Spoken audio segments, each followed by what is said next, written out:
Good morning વિદ્યાર્થી મિત્રો, આપણે સ્વાધ્યાય 1.1 પૂરું કર્યું. હવે ખાલી ગણ, શાંત ગણ, અનંત ગણ, સમાન ગણ અને અસમાન ગણ કોને કહેવાય તે જોઈ અને આગળ સ્વાધ્યાયના દાખલાઓ જોઈશું. તો સૌ પ્રથમ ખાલી ગણ, તો કે જે ગણમાં એક પણ સભ્ય આવેલો ન હોય, એક પણ સભ્ય આવેલો ન હોય તેને ખાલી ગણ કહે છે. જેને સંકેતમાં ફાઈ અથવા તો આવી રીતે છગડીયો કૌંસ માત્ર આના વડે દર્શાવવામાં આવે છે અથવા તો દર્શાવાય છે. હવે ખાલી ગણને રિક્ત ગણ અથવા તો આપણે એને નલ સેટ અથવા તો વોઇડ સેટ પણ કહે છે. રિક્ત ગણ કહેવાય, નલ સેટ કહેવાય,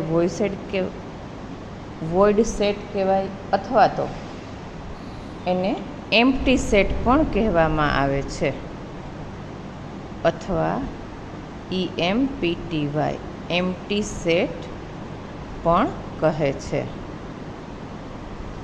એવું આપણે એક ઉદાહરણ જોઈ લઈએ. ધારો કે એક્સ એવો એક્સ કે જ્યાં એક્સ બિલોંગ્સ ટુ n અને 1 અને 2ની વચ્ચે આવેલી ધન પ્રાકૃતિક સંખ્યા. હવે આપણે જાણીએ છીએ કે એવી એક પણ નથી, એનો અર્થ એવો કે એ ખાલી ગણ થશે. હવે આવે છે શાંત ગણ અને અનંત ગણ. શાંત ગણ જેને આપણે ફાઇનાઇટ સેટ તરીકે પણ ઓળખીશું. તો શાંત ગણ એટલે કે જે ગણમાં સભ્યની સંખ્યા નિશ્ચિત હોય,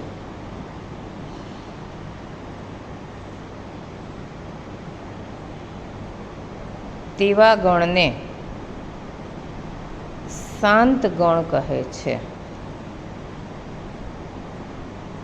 એટલે એને આપણે ફાઇનાઇટ સેટ કહેશું, જે ગણી શકાય. ઉદાહરણ તરીકે ગણ એમાં 1, 2 અને 3 છે, તો આમાં આવેલા 3 સભ્યોને સંકેતમાં આપણે આવી રીતે લખશું કે નંબર ઓફ એ બરાબર 3. હવે જે ગણમાં સભ્યોની સંખ્યા નિશ્ચિત નથી તેવા ગણને આપણે અનંત ગણ તરીકે ઓળખીશું.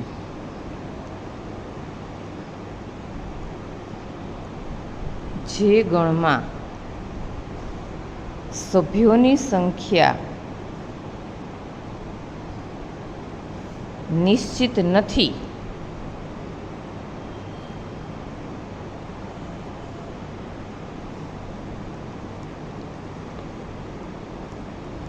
તેવા ગણને અનંત ગણ કહે છે. અથવા તો જે ગણમાં અનંત સભ્યો આવેલા હોય તેવા ગણને પણ અનંત ગણ કહેવાય. હવે આપણે જાણીએ છીએ n, z, q, r પ્રાકૃતિક સંખ્યા ગણ, પૂર્ણાંક સંખ્યા ગણ, સમય સંખ્યા ગણ, વાસ્તવિક સંખ્યા ગણ, આ દરેકે દરેક જે છે તે અનંત ગણો છે. હવે સમાન ગણ, તો કે જે બે ગણમાં એના એ જ સભ્યો આવેલા હોય, એના એ જ સભ્યો આવેલા હોય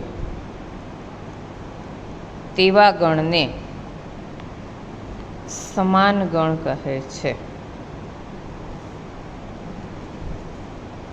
આપણે એક ઉદાહરણ જોઈ લઈએ. ધારો કે p ઇઝ ઇક્વલ ટુ 1, 3 અને 5 અને q ઇઝ ઇક્વલ ટુ 3, 5 અને 1. તો અહીં સમાન ગણને આપણે p ઇક્વલ ટુ q વડે દર્શાવીશું. હવે ગણમાં કોઈ ક્રમનું મહત્ત્વ નથી, એટલે આડાવડા કોઈ પણ ઘટક હોઈ શકે પણ બધાય આવી જવા જોઈએ.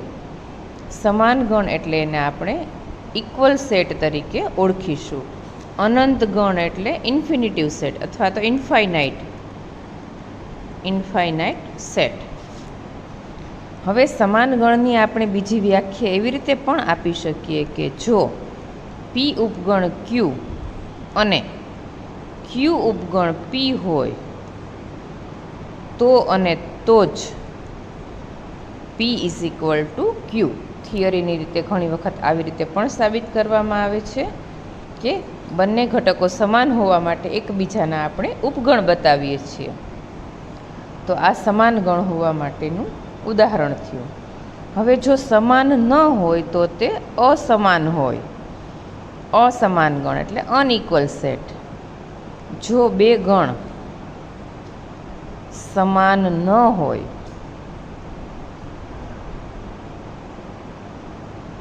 તો તે અસમાન ગણ છે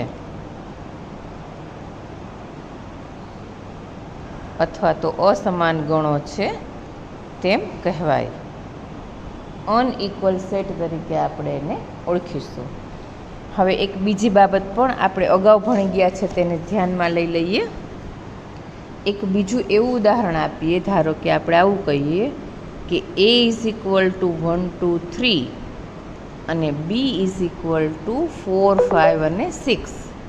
તો આ જે બંને ગણો છે એ સામ્ય ગણ કહેવાય. એમાં સભ્યોની સંખ્યા સરખી છે પરંતુ સભ્યો સરખા નથી. એટલે કે A not equal to B but A similar B. અહીં એ અને બી સમાન નથી પણ સામ્ય ગણ છે. તો સામ્ય ગણમાં સભ્યોની સંખ્યા સરખી હોવી જોઈએ અને સમાન ગણ હોવા માટે એના એ જ ગણ સરખા હોવા જોઈએ. તો આટલી થિયરીને આધારે હવે આપણે સ્વાધ્યાયના દાખલાઓ જોઈશું. સ્વાધ્યાય 1.2 દાખલા નંબર 1. જુઓ, અહીં આપણને એવું કીધું છે પહેલા દાખલામાં કે નીચેનામાંથી કયા ગણ ખાલી ગણના ઉદાહરણ છે તે બતાવો. હવે બે વડે વિભાજ્ય અયુગ્મ પ્રાકૃતિક સંખ્યાઓનો ગણ. તો બે વડે વિભાજ્ય હોય તેવી અને અવિભાજ્ય બે વડે વિભાજ્ય હોય તેવી અયુગ્મ પ્રાકૃતિક સંખ્યાઓનો જે ગણ છે એવી એક પણ કિંમત હોઈ શકે નહીં. તો પહેલાંમાં એવું આવશે કે તે ખાલી ગણ દર્શાવે છે એમ આપણે લખીશું. બીજું, યુગ્મ અવિભાજ્ય પ્રાકૃતિક સંખ્યાઓનો ગણ. હવે યુગ્મ અને અવિભાજ્ય હોય એવી એકમાત્ર સંખ્યા 2 છે. તો એનો અર્થ એવો કે આમાં એક ઘટક આવેલો છે તો તે ખાલી ગણ દર્શાવશે નહીં.